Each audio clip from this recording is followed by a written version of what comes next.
Il faut que tu prophétises encore sur un grand nombre de peuples et de nations et de langues et de rois.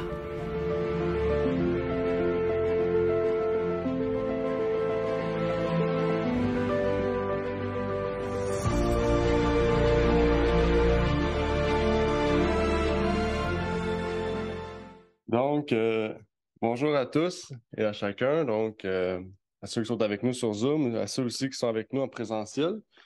Donc, priez aussi pour ceux et celles qui n'ont pas pu venir en présentiel. Donc, on était supposé être beaucoup, mais je ne sais pas si on va être beaucoup, je pense pas. Donc, prions pour que Dieu puisse amener et permettre à ceux et celles qui étaient supposés venir et qui ne sont pas destitués, qu'ils puissent venir en bien. Donc aujourd'hui, dans la leçon de l'école du sabbat, dans ce trimestre-ci, on étudiait l'histoire de l'Ancien Testament. C'était, au début, peut-être on se disait pourquoi étudier l'Ancien Testament? Mais finalement, en étudiant l'Ancien Testament, on se rend compte vraiment de belles histoires, puis on voit aussi des leçons importantes pour nous. Puis aujourd'hui, on va parler de l'alliance avec les Gabaonites. Donc, pour ceux et celles qui ont fait la leçon de cette semaine, on va parler des Gabaonites. Donc, qui sont ces personnes-là? Puis, on va voir aussi aujourd'hui, en fait, un point important pour nous aujourd'hui, en fait, parce que l'alliance avec les Gabaonites, c'était une tribu païenne. Donc, Dieu avait interdit aux Israélites de s'allier avec les païens. Puis eux, ils l'ont fait. Donc, il y a un lien aussi entre nous aujourd'hui. On va parler aujourd'hui aussi un lien avec les chrétiens, puis les infidèles, on peut appeler les païens aussi. Dans quel sens, en fait, on peut travailler avec eux? Qu'est-ce que ça veut dire aussi travailler avec eux? Est-ce qu'on peut créer des alliances? Qu'est-ce que ça veut dire? On se retrouve un peu dans cette même situation-là. Bien sûr, c'est à une autre échelle, mais on peut se retrouver en face de cette même situation-là. Et comment, en fait, on doit aussi travailler avec ces gens-là, qu'on doit aussi partager avec eux. Puis aussi, donc, on va voir tout ça aujourd'hui ensemble. On va parler, bien sûr, de l'histoire, de cette histoire. Puis on va arriver avec aujourd'hui pour nous.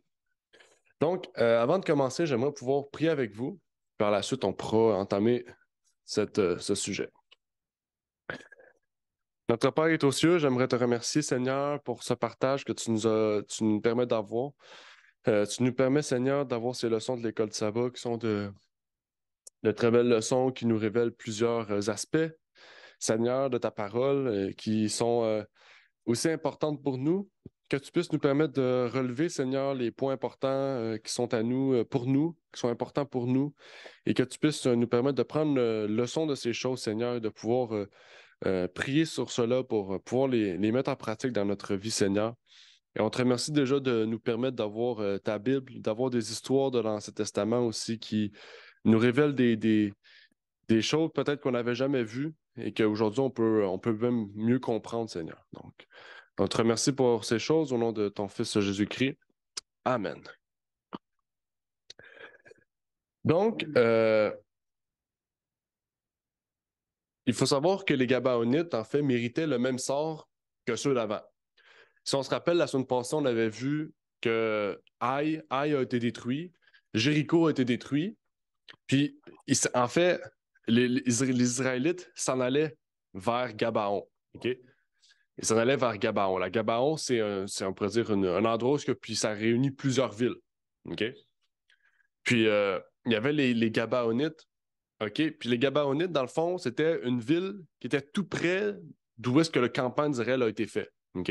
Peut-être à quelques kilomètres d'Israël. OK? Donc, j'ai pas la map, là, mais là, au fond, on avait la map de Jéricho. Si vous vous rappelez, Jéricho, c'était vers Bethel. Jéricho, c'est tout près de Bethel. En fait, non. Il y avait Jéricho, puis après ça, il y avait Haï. OK? Il y avait Jéricho à l'est, puis un peu plus à l'ouest, il y avait Haï, puis un peu plus à l'ouest, peut-être quelques kilomètres, il y avait Bethel. OK? Mais eux, ils s'en allaient continuer. Je ne sais pas où exactement, où c'était Gabaon, mais c'était un endroit sûrement au nord ou au sud. OK? Puis eux, ils s'en allaient là pour détruire les villes, en fait. Ils devaient tout détruire les villes d'Israël pour récupérer la terre. OK? Puis ceux qui voulaient rester en vie, c'est ceux qui acceptaient Dieu. OK? On a Rahab, OK? La servante Rahab.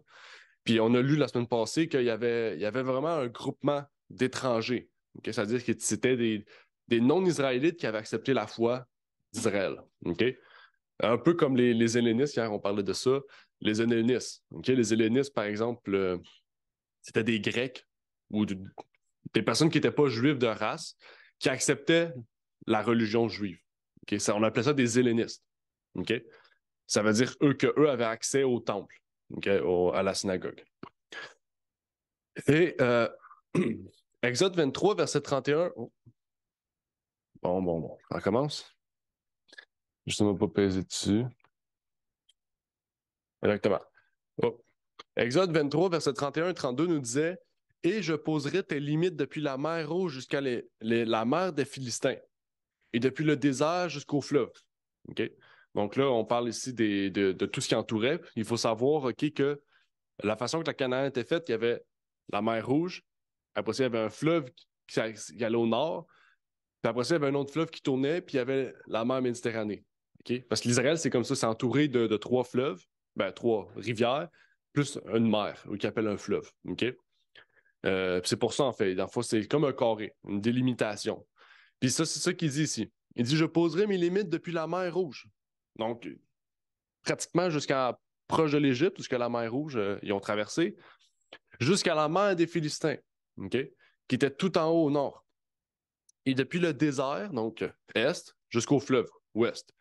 Car je livrerai entre tes mains les habitants du pays et tu les chasseras devant toi. Tu ne traiteras point alliance avec eux ni avec leurs dieux. Donc Dieu avait dit, je vous donnerai ça si vous faites ça. Okay? Ça, c'était logique. En fait, c'est juste un signe d'obéissance. Si vous obéissez à ma voix, je vais vous donner ce que je vous ai promis. Puis là, c'est la troisième ville, puis ils ont déjà désobéi. Ils ont déjà fait une alliance avec une nation. Parce qu'en fait, en faisant des alliances, ça veut dire qu'ils ne pouvaient pas détruire cette nation-là. Puis s'ils ne la détruisaient pas, ça disait quoi? Ça veut dire qu'il y avait une ville païenne avec des dieux païens qui vivaient au milieu d'une nation qui se disait chrétien. OK? Donc, on voit, c'est comme si on se réunit, c'est comme si on se réunit à l'église. On se dit chrétien, on se réunit à l'église. Puis, dans la salle, il y a quelqu'un en même temps qui est en train de lire la Bible de Satan. Bon, ça serait absurde, tu sais. On se réunit entre chrétiens, puis il y a quelqu'un dans la salle qui lit sa Bible de Satan, puis là, il fait ses cultes, ses choses. Je veux dire, on voit qu'il y a une absurdité. On peut retrouver la même chose, hein. Le communisme, c'est ça, hein. On a vu ça, je pense, c'est en... Quoi? Ah non, c'est correct. Mais mets-la au cas où, là. Il y a du monde aussi. Il y a du monde aussi. Mets-la, puis vas-y. C'est bon. Puis, on voit ça aujourd'hui en Israël. Vous avez sûrement vu ça, là. Ils ont construit la famille abrahamique en Israël. Si vous avez vu ça, c'est 3 maisons. Ouais, exactement. Il y a une maison pour les chrétiens, les juifs, puis les musulmans. Exactement. Et ça, c'est l'œcuménisme, là. Tu vas adorer Dieu le dimanche, puis là, la veille, ben, il y a eu le juif, puis l'autre veille, il y a eu les musulmans. C'est tous des dieux qui sont pareils, mais qui sont pas pareils. T'sais, un adore la Trinité, l'autre adore un Dieu unique, puis l'autre adore Allah. C'est pas les mêmes dieux. On dit souvent que c'est les mêmes dieux parce qu'on croit à un Dieu unique. Parce que c'est ça, en fait. La religion abrahamique, c'est qu'on croit à un Dieu unique. Puis là, tu parles de Dieu, puis chacun croit différent. Allah, ben, il peut tuer, nous, on peut tuer au nom d'Allah. L'autre, ben, on croit en 3 personnes, une personne, puis ils sont mélangés. Puis les Juifs, eux, non, c'est ça. C'est un peu la même chose. On peut pas construire des alliances avec on peut pas créer un lien illicite en fait, au nom de Dieu. On peut pas faire ça. Il y a trop de différences. Exactement. C'est ça que Dieu dit ici, en fait. Il dit, il vaut mieux les détruire, mais les gens qui se repentent, les ajouter au peuple, détruire le reste de la ville, tout brûler, pour construire quelque chose de fondé sur la Bible. Bonjour. Donc, en fait, le but auquel il devait détruire la ville, c'était à cause justement pour enlever le risque que le péché puis la méchanceté viennent parmi le peuple. Les gens qui voulaient acquérir une alliance, les Gabaonites, avaient un plan. Est-ce que vous vous rappelez du plan des Gabaonites pour acquérir une alliance, pour faire une alliance avec Israël? OK? On va lire juste un passage. OK? Dans Josué 9, versets 4 et 5, ici, on nous décrit le plan des Gabaonites pour faire une alliance avec Israël. Ça dit, ils prirent de vieux sacs pour leurs ânes et de vieilles outres à vin qui avaient été rompues et recousues. Et à leurs pieds, de vieux souliers raccommodés et de vieux vêtements. Et tout le pain de leur provision était sec et moisi. Donc, qu'est-ce qu'ils ont fait? C'est comme si, ici c'est Israël, le voisin à côté, c'est les Gabaonites. Là, lui, il s'est dit, bon, on va prendre le vieux pain qu'on a laissé crépir dans le fond de l'armoire pendant 3 mois. On prend un vieux jus qui est plus très bon, qui a plein de trous. On va mettre du scotch tape. Ouais. On va tout prendre ça et on va dire qu'on vient de très loin. On vient des îles de la Madeleine.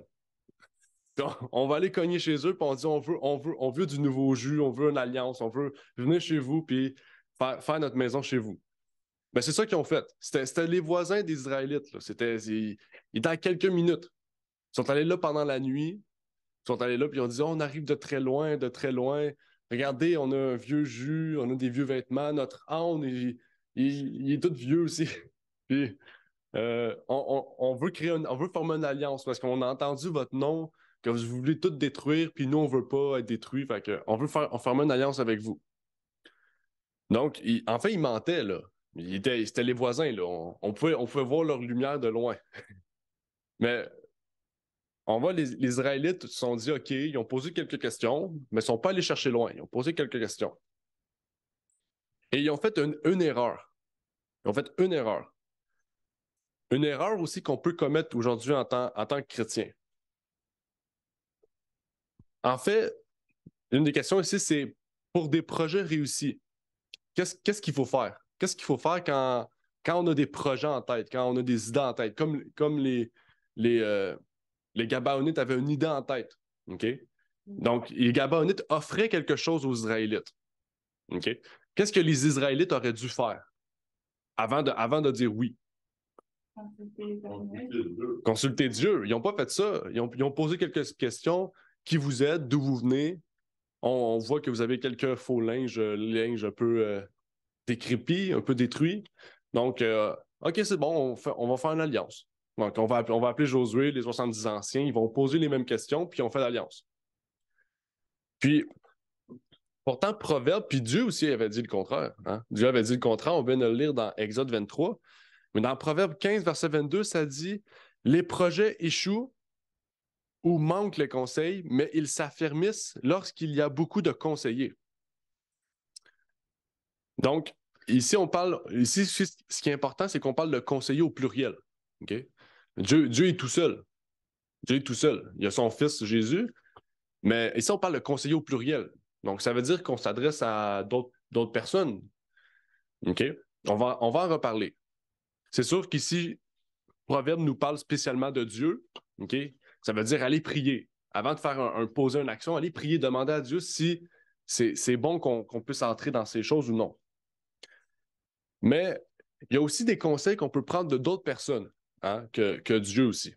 Mais on va voir quels sont les types de personnes. Okay? Dans Ellen White, dans Conseil à l'économe, elle nous donne des conseils intéressants que la Bible aussi nous dit. Tandis qu'ils jouissent d'un raisonnement clair et d'un jugement sain, dans un esprit de prière et s'entourant des conseils de personnes avisées qui ont eu une longue expérience dans la vérité et qui connaissent la volonté de Dieu, les parents doivent faire des arrangements pour disposer de leurs biens. Qu'est-ce qu'on dit ici? On parle de personnes, okay? Des personnes qui sont dans l'expérience chrétienne depuis longtemps, qui connaissent la vérité, qui connaissent aussi la volonté de Dieu. Ces gens-là aussi, on peut les prendre comme conseillers. Okay? Donc, on parle de deux groupements d'individus. On parle d'un aspect divin, aspect de Dieu et de Jésus. Puis on parle d'un aspect aussi de personnes qu'on peut appeler des anciens aussi, dans le sens des personnes qui ont une expérience chrétienne et qui, donc, on peut leur prendre aussi conseil. Okay? Donc, ça aussi, c'est propre à chacun. Vous connaissez aussi ceux qui nous entourent. Bon, puis, vous pouvez aller vers eux aussi pour demander des conseils. Puis, si c'est des personnes justement dans l'expérience de la vérité et qui connaissent la volonté de Dieu, c'est des personnes aussi auxquelles on peut aller vers eux pour demander conseil. C'est pour ça que je dis c'est pas n'importe qui. On va pas aller voir Donald Trump, par exemple. Et Dieu nous demande principalement un esprit de prière. Il dit ici un esprit de prière et des conseillers. Donc, l'esprit de prière, s'entourer de personnes dans la vérité, c'est les 2 points qu'il faut. C'est ce qu'Israël aurait dû faire. Israël aurait dû aller vers Josué pour trouver conseil et vers Dieu aussi. OK? Mais ils n'ont pas fait ça. Ils sont allés vers Josué en disant que, bon, venez, on veut faire une alliance. OK? Avec les anciens aussi. Quand on parle des anciens, on parle des 70 personnes que Moïse avait mises en place dans le sanctuaire, donc les sacrificateurs. Donc, en fait, Dieu, vraiment, il veut travailler avec son peuple. OK? Le lien qui sépare Dieu du peuple, c'est le peuple, en fait. Le peuple il veut le faire à sa tête. Il dit, on veut faire à notre tête, nous. OK? Puis ils vont pas chercher plus loin. Puis le pire, c'est que c'est ça qu'on voit, c'est qu'on voit qu'ils ont fait la même erreur à Haï, en fait. Josué est allé détruire Haï sans demander à Dieu. Puis là, ils font la même erreur. Ils vont former une alliance avec les Gabaonites avec le temps, qui va former les Moabites. Hein, ils vont former d'autres tribus qui sont juste à côté des Israélites, puis qui vont amener Israël à l'idolâtrie tout au long de leur histoire. Hein. On parle Ammon, Moab. C'est des tribus qui ont amené Israël à l'idolâtrie. Dans Ésaïe 28, verset 29, on nous dit « Cela procède aussi de l'Éternel des armées qui est admirable en conseil et magnifique en moyens. » Donc, on voit aussi que Dieu décrit comme celui qui est admirable en conseil. Puis Ésaïe 9, verset 5, si vous vous rappelez, on décrit Jésus. Hein? Exactement, on dit conseiller, etc. Il y a plusieurs autres termes. Donc, la Bible nous décrit Dieu comme la source suprême de conseil. Puis il nous dit qu'il y a des personnes aussi qui observent sa parole, qui peuvent être des conseillers aussi. Et ça, c'est quand même quelque chose d'important. Et pour amener plus on pourrait dire, une histoire moderne, okay, pour appliquer ça pour aujourd'hui, je voulais vous parler d'une histoire. Je ne vais pas l'en parler personnellement, on va lire un texte, mais aujourd'hui, on est dans on pourrait dire un monde qui est tout à fait différent. Parce que là, il y a le christianisme qui est divisé entre plusieurs adoptions de Dieu. On croit différents dieux, on croit différentes choses. Le christianisme a différentes professions de foi. Il y en a que maintenant, ils acceptent les femmes pasteurs, les femmes pasteurs, ben, les transgenres pasteurs. Il y a tellement de choses. Puis on peut dire des pasteurs, normalement, c'est des personnes qui ont une expérience, qui ont une foi, qu'on va vers eux pour trouver conseil. Mais là, quand le pasteur qui est dans l'Église, c'est un transgenre ou une femme, est-ce qu'on va vers eux pour trouver conseil? Qu'est-ce qu'on fait pour trouver conseil? On voit qu'il y a un christianisme qui a tellement de divisions avec qui qu'on peut faire une alliance, dans le sens qu'avec qui on peut travailler, soit dans notre vie professionnelle, dans notre vie personnelle, puis aussi en tant qu'Église. Donc, ma question pour vous aujourd'hui, parce qu'il faut l'appliquer pour nous, est-ce qu'on peut, dans certains cas, travailler avec des incroyants ou travailler avec d'autres dénominations? Donc, que ce soit des protestants ou des catholiques ou, je sais pas, des musulmans. Là, on parle pas de l'aspect juste Église, on parle de l'aspect professionnel ou personnel. OK? Donc, dans la vie générale, dans différents aspects de la vie, est-ce qu'il pourrait y avoir des possibilités ou est-ce que ça serait correct? Je pense que oui. OK? En tant qu'Église, non. En tant qu'individu, oui. je pense que oui. OK, en tant qu'individu, personnellement, on pourrait. Exactement. OK. Est-ce qu'il y a d'autres réponses, peut-être d'autres. On peut le dire oui ou non. Hein, il n'y a pas de mauvaise réponse là. Non. C'est correct. C'est comme aussi, Non? comme dans le passage biblique qu'on a lu, je pense que c'est dans Deutéronome 7, Ouais. on voyait que Dieu avait dit aux Israélites qu'ils vont prendre possession de Canaan sans qu'il y ait comme des alliances. Mhm. Il avait dit qu'il ne devait pas avoir d'alliance pour pas que le peuple s'apostolise ou commence à contracter des mariages avec des incroyants et commence à se pervertir. Et comme ça, c'est aussi comme un exemple pour nous,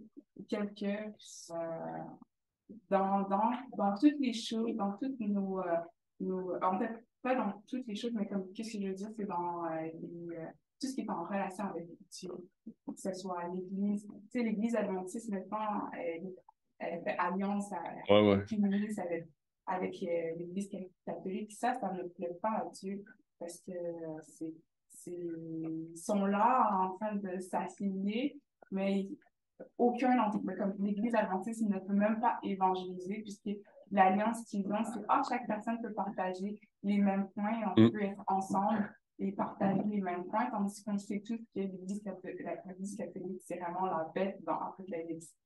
Donc, c'est vraiment en lien avec Dieu. Mais par contre, travailler comme chaque personne d'entre nous travaille avec des incroyances, c'est très certain. Mais c'est vrai que l'idéal, ça serait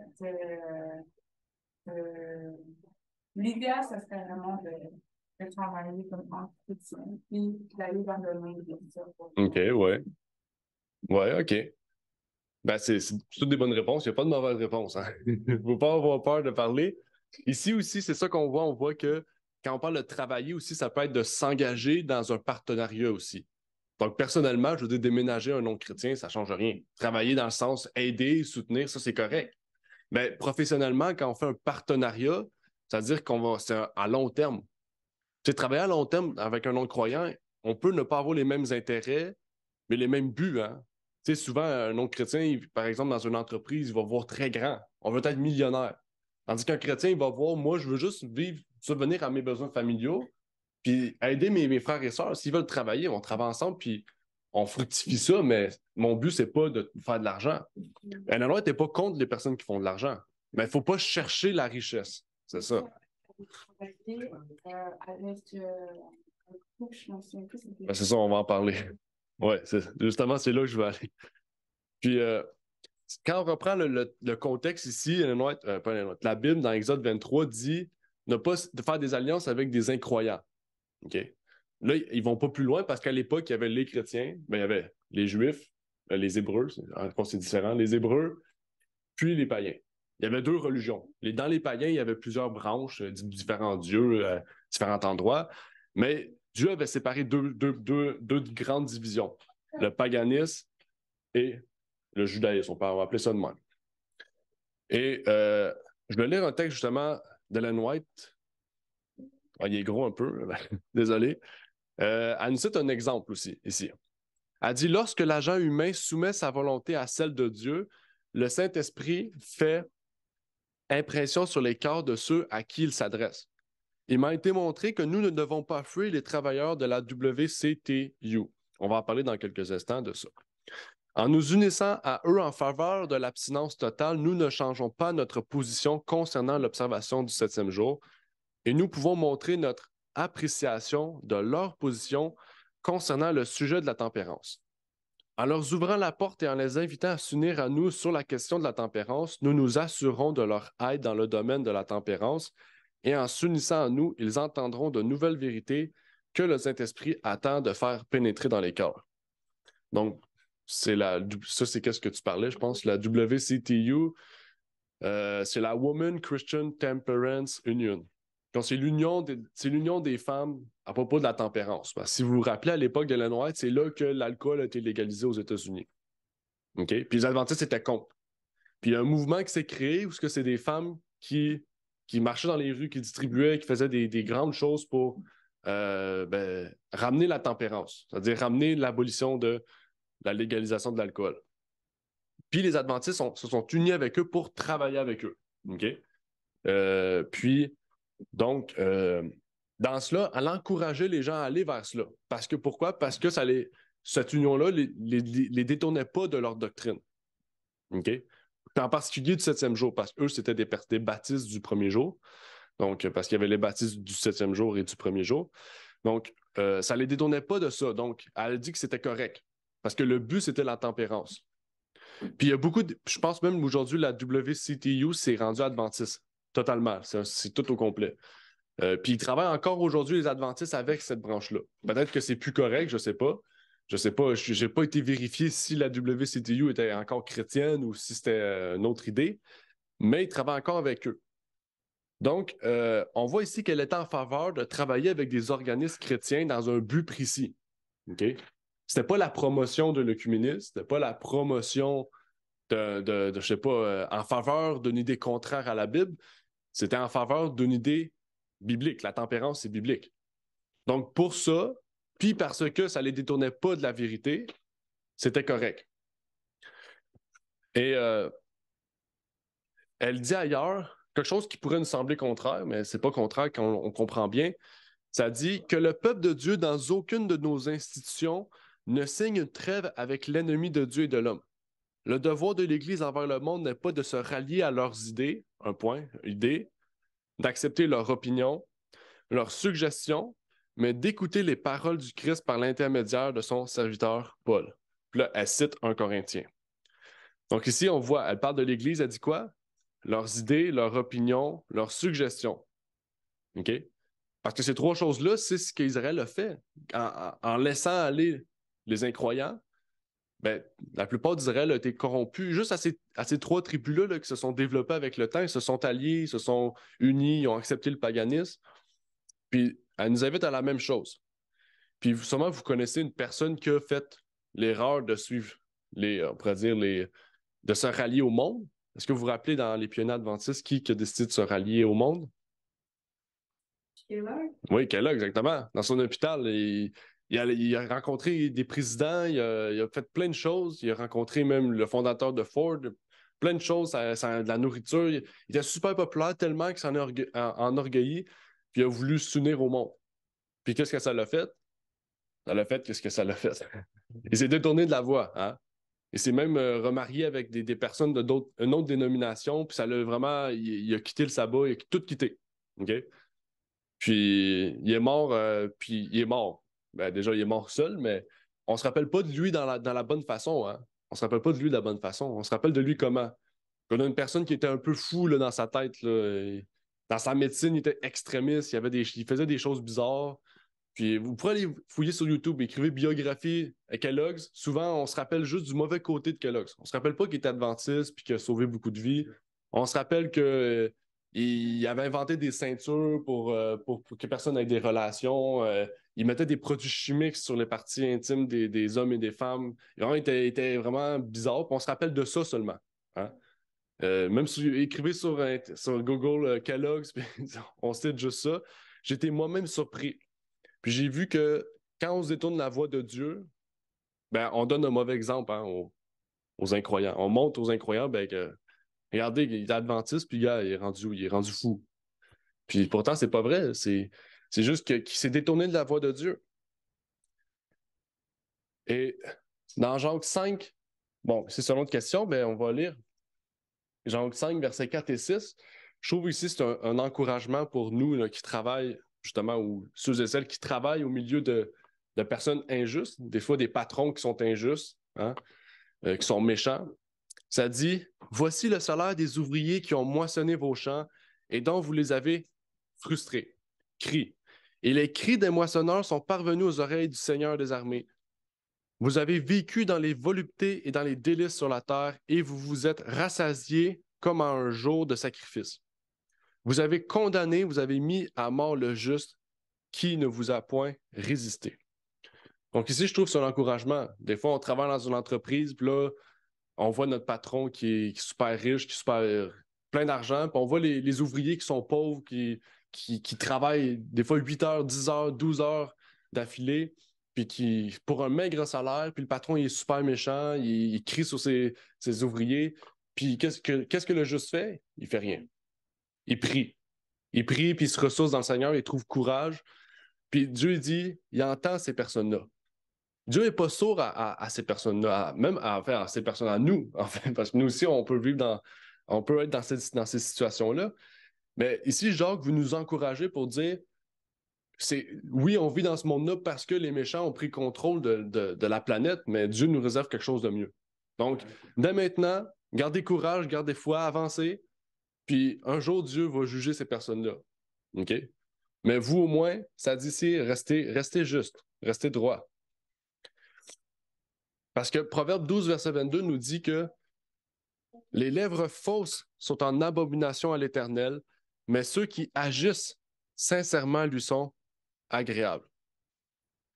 Donc, les langues fausses sont en abomination, mais ceux qui agissent sincèrement lui sont agréables.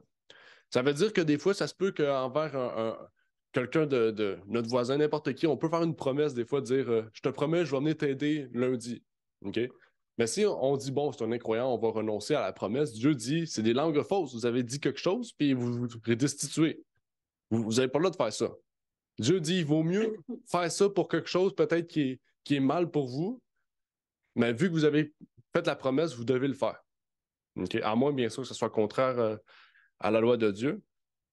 Mais réellement, il y a une leçon parce que dans les Gabaonites, le fait qu'ils se sont unis avec eux et qu'ils les aient laissés vivre, mais en fait, des fois, 50, 100 années plus tard, qu'est-ce qui est arrivé? Ben, tous ceux qui sont alentours des Gabaonites, qui étaient des vrais Juifs, ils sont devenus des païens. OK? Donc, Dieu veut pas en fait qu'on fasse là. Donc, ma question finale pour vous, c'est quelle leçon qu'on peut en tirer de l'alliance avec les Gabaonites? Quelle leçon personnelle chacun en a tiré, en fait? Déconseillé. Oui, exactement. À déconseiller. Ça nous ouvre un aspect aussi, des fois, on peut penser à la politique, des fois. Tu sais, il y en a des fois des chrétiens qui vont s'unir dans la politique, travailler dans la politique, d'autres qui vont consulter l'Éternel. Ça, c'est le plus grand des... Je pense que c'est la plus grande des leçons qu'on peut tirer, c'est toujours se confier en l'Éternel. Surtout pour ceux qui ont des compagnies, des fois, on connaît peut-être du monde qui ont des entreprises. Faut vraiment... Ça, c'est... Surtout quand on est chrétien, c'est plus difficile. On ne peut pas travailler le sabbat, on a des restrictions. Faut consulter l'Éternel parce que souvent, les entreprises, bon, ben moi, je peux prendre tes services, mais c'est le samedi, tu sais. Wow. Fait qu'il faut prier encore plus.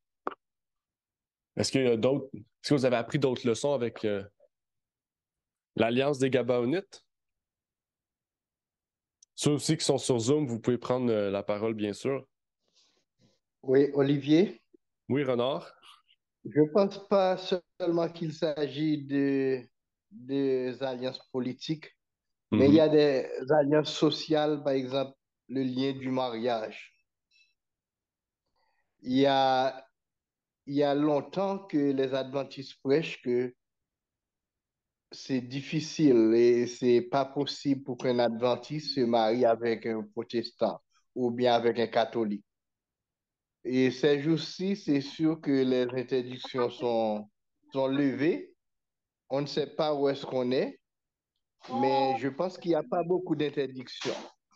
Mais nous, les chrétiens, nous savons que il y a un problème. Il y a un problème qu'un chrétien se marie avec un non-chrétien. La Bible dit, ne forme pas d'alliance avec les autres, avec les infidèles, ne se met pas avec les infidèles sous un joug étranger. Mais il y a des gens qui ne prennent pas ces conseils, qui pensent il est capable de régler ça. Mais c'est pas vrai. Quand Dieu dit c'est pas possible, c'est pas possible. Finalement, les chrétiens se trouvent dans la compagnie des non-chrétiens et puis quand il y a des enfants, je ne sais pas où est-ce que les enfants s'en vont.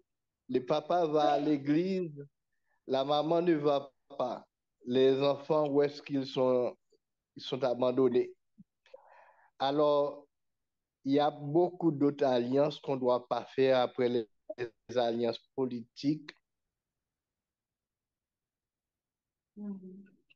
Oui, exactement. On peut parler de l'aspect du mariage aussi. Un très bon point.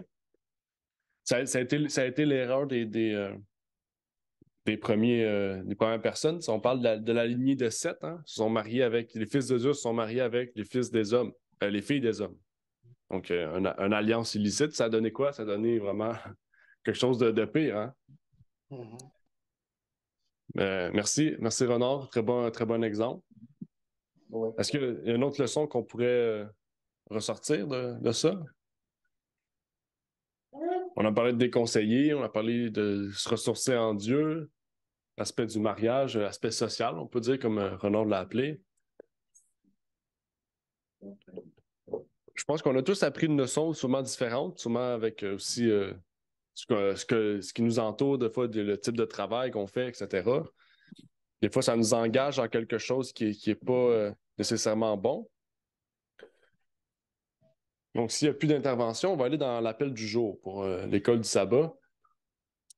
Parce que Dieu nous invite à ne pas faire d'alliance avec les infidèles, mais comme il dit dans sa parole, à rester pur net et droit dans tout ce que nous faisons, et pour cela, il nous faut les conseils du Dieu vivant. Donc, pour rester droit, pour rester sur le droit chemin, il ne faut pas nous détourner, il faut éviter les alliances, puis il faut rester droit, il faut rester net, il faut rester droit sur ce qu'on dit. Quand on dit quelque chose, on fait une promesse ou on s'embarque dans quelque chose, il faut rester dedans. Parce que, comme la Bible dit, les langues trompeuses, les lèvres trompeuses sont une abomination aux yeux de Dieu. Donc, aujourd'hui, on a appris une leçon importante dans l'alliance des Gabaonites avec Josué et le peuple. Donc, est-ce qu'il y avait des commentaires, des questions? Une question. C'est que tu Oui. as un rapport avec. Ah, c'est correct. C'est correct? Ben oui, il n'y a pas de... Mais tu l'as quand même mentionné tantôt. C'est concernant les femmes pasteurs. Oui. Brièvement, tu l'as mentionné. Mais moi, j'ai une question. Comment je faisais ça? Je n'ai pas une position trop fixe là-dessus parce que j'ai des doutes. Et j'ai déjà posé à certaines personnes des questions par rapport à ça et je n'étais pas satisfait. Alors, d'après ce que tu viens de dire, c'est pas biblique pour des femmes, des pasteurs, je le comprends. Mais dans la Bible, il y avait des prophétesses. Et puis, ma première question, c'est pas la différence entre prophétesse, entre un prophète et un pasteur. Ça, c'est la première question. La deuxième question, qu'en est-il de Madame White, qui était prophétesse? Est-ce qu'elle n'a pas joué un rôle de pasteur parce que son rôle était de nous nourrir spirituellement? Comme je t'ai dit, je n'ai pas de position fixe là-dessus parce que je me pose toujours des questions. Oui, exactement. C'est quoi la différence entre un prophète et un pasteur? Oui. Peut-être que. Non, désolé. Alors, si vous ne connaissez pas la réponse, c'est correct. On peut discuter là-dessus une autre fois, mais. OK. Ben, c'est une bonne question parce que souvent, si on peut se poser des questions, il y a souvent des sujets aussi, c'est comme ça, hein, des sujets qui sont. Souvent, le prophète, il va te dire ce que tu ne veux pas entendre. Aussi, ça, c'est vrai. Ben, il y a beaucoup de personnes qui rejetaient le noir à cause de ça. Hein? Parce que c'est ça le but d'un prophète, c'est de révéler les péchés pour que la personne, on pourrait dire, va à la repentance. Tu vas pousser à la repentance. Fait que, tu sais, on voit Nathan est allé vers David pour dire, t'as commis un péché, ton enfant va mourir. T'as commis un péché, il va arriver ça. Repends-toi. Puis David se repentait. Mais c'est ça. La différence entre un pasteur et un prophète, c'est que c'est un appel spécial directement de Dieu, souvent par une vision ou un songe ou peu importe, pour un but précis. Comme Ellen White, le but, c'était de fortifier l'Église puis de les amener dans toute la vérité. Tu sais, elle a eu des visions sur la santé, sur on pourrait dire, dîmes, offrandes, etc., divers aspects. Tandis qu'un pasteur, c'est vraiment de conduire le troupeau. Quand on parle d'un pasteur, on parle d'un berger, on parle de quelqu'un qui s'occupe d'un troupeau. Puis dans la Bible, on voit que si on prend l'aspect du sanctuaire, il y avait juste des prêtres, il n'y avait pas des prêtresses. Parce que les prêtresses, c'était les païens qui étaient ça. Les païens avaient des prêtresses et des prêtres. Mais au service de Dieu, il y avait juste des prêtres. Ça ne veut pas dire que les femmes n'avaient pas de job. Souvent, on dit ça, vous réduisez les femmes à rien. Non. Les hommes et les femmes avaient chacun leur égalité sociale, mais chacun avait leur poste et on pourrait dire leur chose dans la vie, leur but dans la vie. OK? Donc, dans ce sens-là, on voit que c'est pour ça qu'il y a des femmes qui sont appelées prophétesses, des femmes qui sont appelées à être prophétesses. On pense à Déborah, on pense à Anne, on pense aux 4 filles de Philippe dans Actes, on pense à Ellen White, il y en aurait plusieurs autres, là, sûrement. Tandis que dans la Bible, des pasteurs, surtout dans le Nouveau, on voit juste des hommes. Pourtant, on voit des prophétesses en même temps que des pasteurs. Hein, mais dans l'Ancien, on voit juste des prêtres. Parce qu'en fait, les prêtres, c'est eux qui enseignent la loi, c'est ceux qui révèlent la ligne à suivre dans la Bible. Et ça, c'est différent parce qu'une prophétesse n'aura pas nécessairement... Une prophétesse n'a pas un poste de dirigeant. C'est un poste de conducteur, on pourrait dire, dans la ligne. On voit Nathan, c'était pas le roi Nathan. Nathan était soumis au roi. Mais quand il s'agissait de quelque chose qui était contraire à Dieu, c'est là que sa parole prenait une autorité plus haute que David. Tandis que David se soumettait aux prêtres. Parce qu'il savait que les prêtres, c'était ceux qui représentaient Dieu. Fait que si tu es un prêtre, il savait que c'était fini pour lui. Donc, on voit que les prêtres ont une autorité totalement différente d'un roi, d'un prophète ou d'une autre chose. Ils ont vraiment une autorité qui vient de Dieu dans le sens qu'ils sont des conducteurs de troupeaux. Fait que, tu sais, on voit Jésus qui est le pasteur des pasteurs, c'est ça que la Bible nous dit. Puis il y a des sous-traitants, bon, si on pourrait dire ça, des sous-traitants, des personnes sur terre qui travaillent pour lui, qui sont en certain sens des représentants de Jésus, puis qu'on appelle des pasteurs, des anciens, des diacres, puis etc. Mais réellement, c'est pour ça en fait que c'est différent. Un prophète, tout le monde peut être appelé un prophète. Parce que dans Joël, c'est écrit, chacun aura des visions, des songes. On est tous appelés à avoir des visions, des songes. On est tous appelés à être des prophètes. Il n'y a pas une distinction. C'est un don, un prophète. C'est le don de prophétie. Tout le monde est appelé à avoir ça. Il n'y a pas de distinction. Mais pasteur, ancien, diacre, c'est totalement différent parce que ça, c'est un appel ecclésiastique. C'est un autre aspect. C'est comme dans l'aspect du sanctuaire. Dans l'aspect du sanctuaire, il n'y avait pas les prophètes. Il y avait les prêtres, les lévites. C'était toujours des hommes qui étaient choisis là-dedans. Donc, c'est là qu'il faut distinguer. Il faut distinguer entre un don spirituel, que la prophétie fait partie du don spirituel, puis un appel ecclésiastique, où ce que les pasteurs, les anciens, les diacres font partie. C'est deux aspects différents vraiment des choses. Tout le monde a accès au don spirituel, mais pas tout le monde a accès à l'ecclésiastique, on pourrait dire, à l'appel ecclésiastique, en fait. Je ne sais pas si ça peut aider.